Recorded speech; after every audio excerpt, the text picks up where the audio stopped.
Collaborative writing is also a very exciting method of helping these reluctant writers write better because they work together to improve their writing. This slide is majorly for children from class 6 to 10. So the teachers who are teaching the senior school or middle and senior school can actually benefit from these strategies.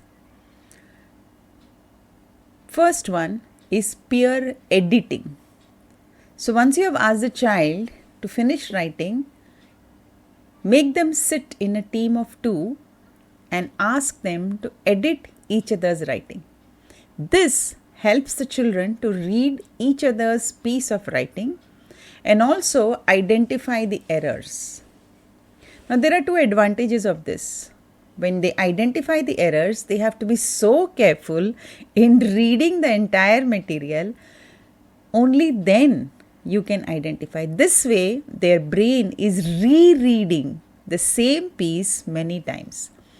And to identify an error, one needs to be really smart. That means you have to look at it carefully with grammar, with punctuation, with the style of writing or even the handwriting. It's very, very exciting for children to do it for each other. Second one is group brainstorming. So you can make children sit in group of 3 and 4 and ask them to discuss on a topic either you can give or a topic of their interest and ask them to write it together. Now this is done as an activity in the classroom. It can be done in a remedial class also. Or if it is a parent and a child, then the parent and the child together can sit and discuss on a topic. And if the child is not willing to write, then you should write. This is what I did for my students when I did one-to-one session with them. The child says, I don't want to write. I would say, okay, then I'll become your writer. You give me the idea. So what is happening here is the child is giving you an idea, and so the child is thinking so much about that topic and I'm willing to write. And sometimes it's reverse. So I give the idea and the child writes, and many a times it's together. So brainstorming and writing together. Third one is round robin writing. Well, this is so much fun when you do it in group. So one child writes a sentence and pass the paper to the next child. When you sit in a group of 3 or 4, and then that child writes another sentence and passes it to the next child. So actually all 4 children have their own papers and all 4 of them write one sentence of their choice and pass it to the person on the right of the person sitting on the right of them. So this is done in a circular form.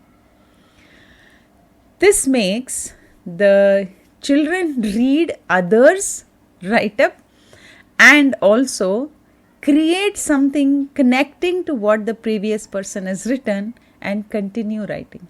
Oh, this is so much fun that at the end of the whole, once you finish the whole round once, and the person who and the paper comes back to that person who started. It's so much fun to read it. It's so hilarious and I've had great time doing this activity.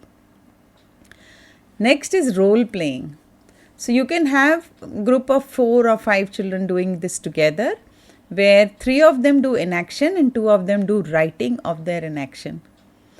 And of course, group writing is so much fun that each of them contribute to the different plots and characters in the story. They create their own story.